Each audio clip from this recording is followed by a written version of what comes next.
Hello everybody. Followers of the channel will know that I have a lot of time for Alfa Romeos, and that's because though they're rarely perfect or well-balanced cars, they are almost always interesting, and often in a way almost explicitly designed to tug at the heartstrings of any card-carrying petrolhead. However, I have next to no experience of classic Alfa Romeos. But today, I'm changing that with a drive in this, what many consider to be the last true Alfa, the 164.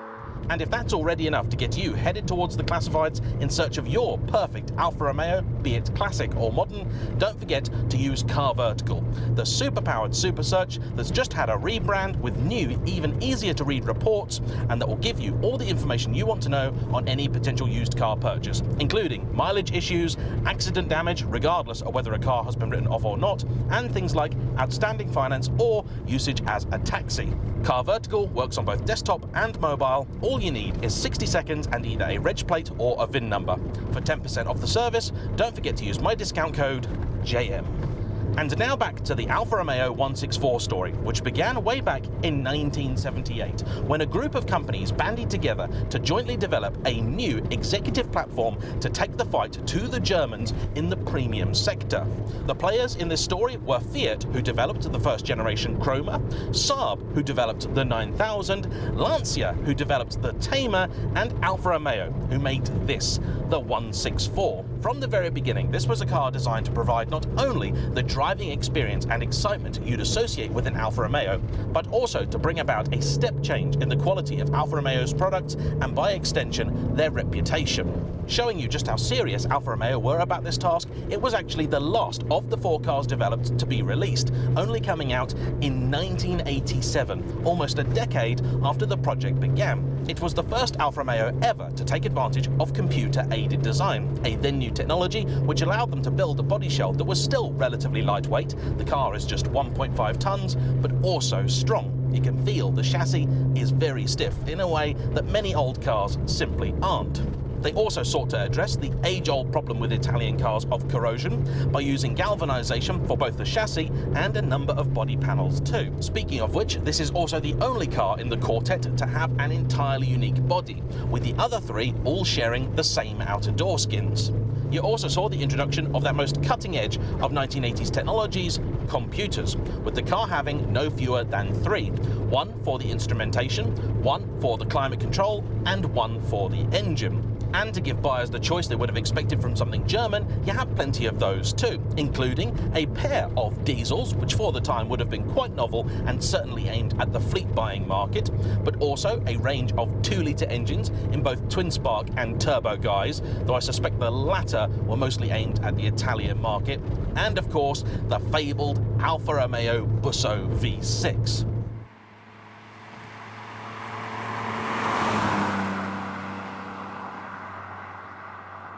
The rather distinctive exterior was styled by Pininfarina, who just completed the Ferrari Testarossa, and the interior was given a number of luxury and upmarket features, including electric windows, remote locking, air conditioning with digital displays, and a nice, beautiful, easy-to-read dash here with everything you want to know, from RPM to speed to water temperature, oil pressure, fuel, and of course, battery voltage too. So I think it's fair to say they really did put the effort in with this one, and I am very glad to say that from where I'm currently sat, it really does feel like it's paid off. This is an incredible car. First off, the exterior. Though it isn't what I'd call a pretty car, I think it's striking rather than beautiful. It is still distinctive, and I don't think you're likely to mistake it for anything else. I also have to say I've got a thing for the two-tone red and grey paintwork with these amazing split-rim pepper pot style wheels. At the back you have that very distinctive kind of cut-off look with the Alfa Romeo light bar that became a trademark for the company for a number of years. Those, I think, who liked the later GTV would almost certainly have a thing for this. Me, meanwhile, I'm more of a fan of the old 75 and to some extent the 155. The car also has the distinction of being the last Alfa developed while the company was truly independent, with them being absorbed into the Fiat empire only a few years later. And that is why, to many, it earns the title of being the last real Alfa. Perhaps the biggest issue for me with this car, and a reason why I've ignored many an old Alfa Romeo over the years, is that it is front-wheel drive. But setting that aside for a second, from in here, I feel like I've really been missing out.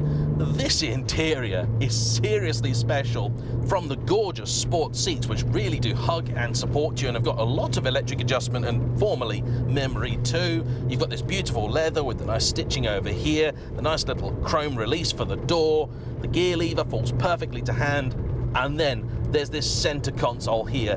I absolutely adore it. Yeah, sure, it's all plastic, but I do not care. It looks really good. And in fact, the entire car really seems to have passed the test of time with flying colours. These seats feel like they're brand new, but I am assured by this car's owner, Sean, that they are original and not really much has been done to them. They're fantastic. There's even a sunroof too, and followers of the channel will know I do love me a sunroof, though I'm not going to play with it right now, lest I invoke the demons of Sod's Law. I've said that now, I've got to do it, haven't I? Yeah. It works! How good is that? But what I'm really fascinated by is the view out. It doesn't feel like you're in a big executive saloon. It feels like you're in a proper sports car, particularly when you're in the passenger seat and you don't have the wheel and the dash in front of you. It doesn't feel like there's much car at all between you and the road. It gives you the sensation of being in something quite special. And happily, the drive is very much the same too. And that's no doubt helped by the fact that what I'm in today is no regular 164. This is a 164 QV for Quadrifoglio Verde, green clover leaf. That model was introduced in the early 1990s, initially with a 12-valve, 200 horsepower version of the Busso V6, but was then later upgraded to a 24-valve, 232 horsepower version, as we have here. This particular car is a 1995 model, and it's actually one of several that Sean has owned. He first had one a number of years ago when they were still a relatively new thing, the model having been discontinued only in 1998 to be superseded by the equally weird 166. And if somebody out there is watching and has a 166 and would like me to do a piece on it, please get in touch. Also, if you do happen to be watching, you're enjoying today's video or the channel in general, and you appreciate the fact that I'm doing cars like this and you haven't yet subscribed, now's your chance to do so, because I am currently working my way to 300,000 subs, and I reckon if enough of you hit that button, I'll be able to get there in time for my birthday. And if you do that, you don't need to get me anything else. So back on track, this then is a sporty Alfa Romeo, which means, if the stories are true, it should be very good to drive. Is it? Let's find out.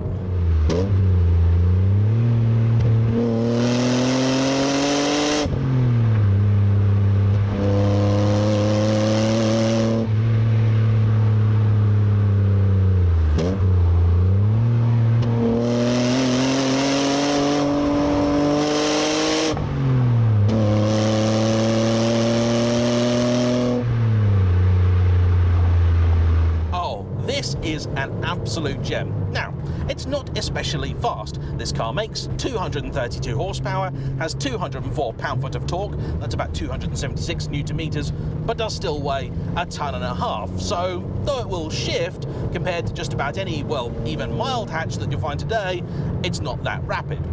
But that doesn't matter. Alfa Romeos have really been about outright speed. Instead, they're about excitement, engagement, driver interaction, and all that good stuff, making your spine go all tingly and fizzy. And this car does a pretty good job of that. First off, the engine. you cannot drive an Alfa Romeo without talking about its engine, particularly when it's a busso. Not only is it a very pretty thing and makes a fantastic noise, it's actually also really good. Now, it's taken me some time to warm to the busso because I'll be honest, I've driven it in a few cars where it has been something of a letdown. And the fact is that by the time the 2000s came around and BMW were getting 340 horsepower out of a 3.2 litre, Alfa Romeo getting 240 out of a 3.2 didn't feel quite so special anymore. But in 1993, 230 horsepower from a 3 litre was a lot more impressive. Given the relatively modest torque figure, the car also has impressive shove from fairly low RPM. I'll put it into 5th now, which I need to be careful with because the sinker is on its way out. But even so, from 2000 RPM, the car will pull. However, that's not its happiest place. The higher you can get this thing to go, the better it feels and sounds. The exhaust, it may not surprise you to hear, with those sort of DTM-inspired upswept tailpipes, isn't standard. But it has been, I think, very well set up to convince you that it could be. Makes to me just the right amount of noise, this. You can hear it, but you're not overwhelmed by it. I will confess there are a few Alfa Romeo-y quirks with this car, one of which is the speedo, because according to it, I'm taking this bend at 120 mile an hour. And though it's decent in the corners, it's not that good. The suspension here is also not standard. By default, these cars came with an adaptive setup, complete with sports button down here in the spicier models. But at some point in the past that failed, and it has now been replaced with a coilover kit. Of which brand, we're not sure. It has been set up on the firm side, and you can tell that through these sections, but it's not entirely unpleasant, and I'm sure you can adjust it. Perhaps most impressively, you really are convinced of the fact that the chassis itself is pretty stiff, and on that subject, let me show you something. I'm going to pull over real quick. If there's any way I can convey to you the quality of this car, it's on 147,000 miles, and the door shuts like this. Yeah. More than that, just about all of the electronics work. In fact, the only ones that really don't are the button for the suspension, because it's gone, the memory functionality for the seat, because it's gone, and one switch for one of the rear windows. For a sort of 27-year-old Italian car, that's not bad.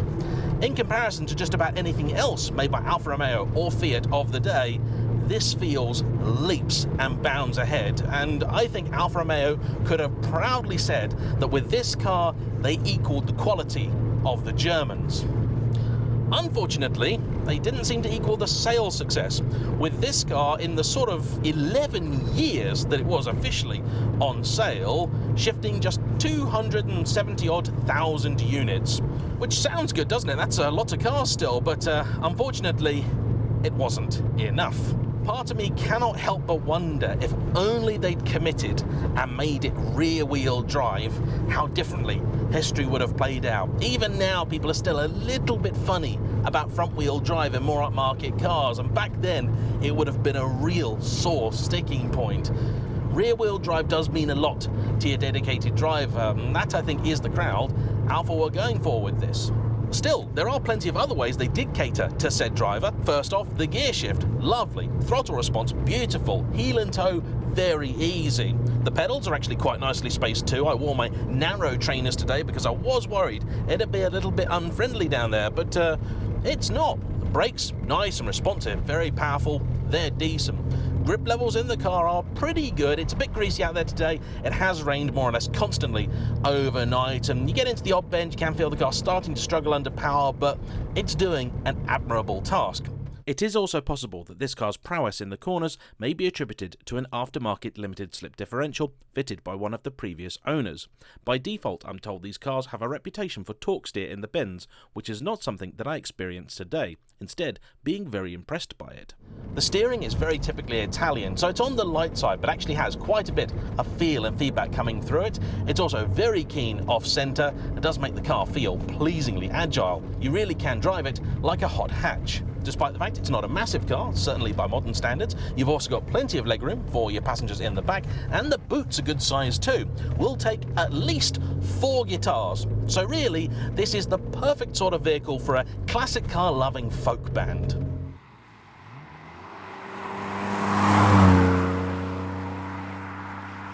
Though he doesn't use it for obvious reasons through winter, Sean is a great believer in trying to take these cars out as frequently as you can, and so he tries to make sure that every week, at least once, the car does go out.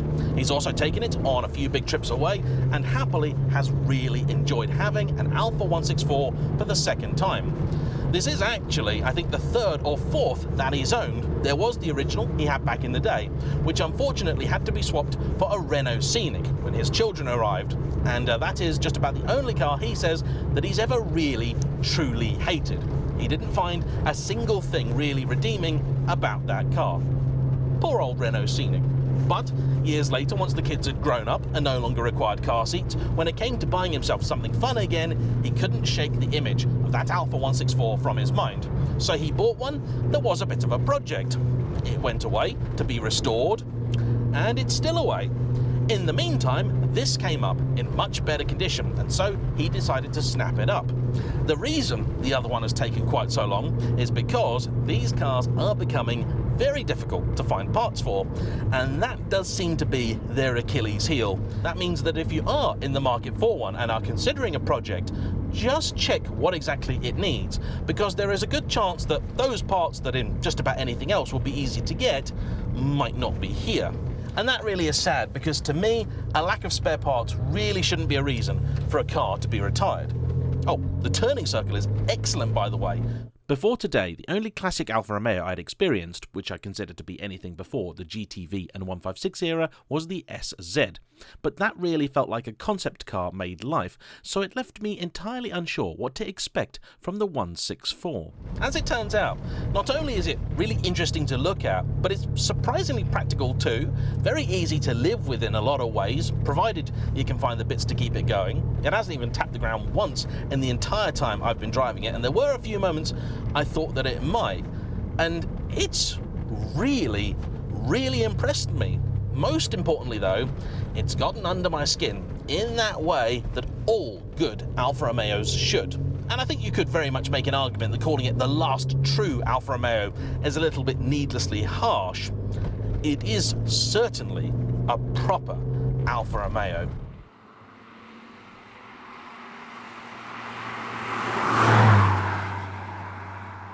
The only bad news really is that if you do fancy one, though they aren't horrendously expensive as classic cars go, they are quite difficult to get a hold of in good condition and right-hand drive. And that's just a regular 164, which is to say nothing of the QV or the even rarer Q4, which is essentially this, but with all-wheel drive.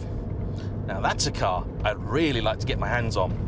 And in fact, the same applies for all old Alfa Romeos. I want to try a lot more of them because this has got me rather excited about them. And so, as previously mentioned, if you do happen to have an old, interesting or unusual Alfa Romeo and you'd like to see it featured on the channel, make sure to send me an email. You'll find my address in the description of every single video. But for now, all that remains to be said is a huge thank you to Sean for coming out today and driving quite some way to meet me too, and as ever, to you for watching. Don't forget to hit the like button, comment down below, subscribe if you haven't already, hit the bell icon too, and I'll see you for the next one. And to see us out, the Busso Orchestra.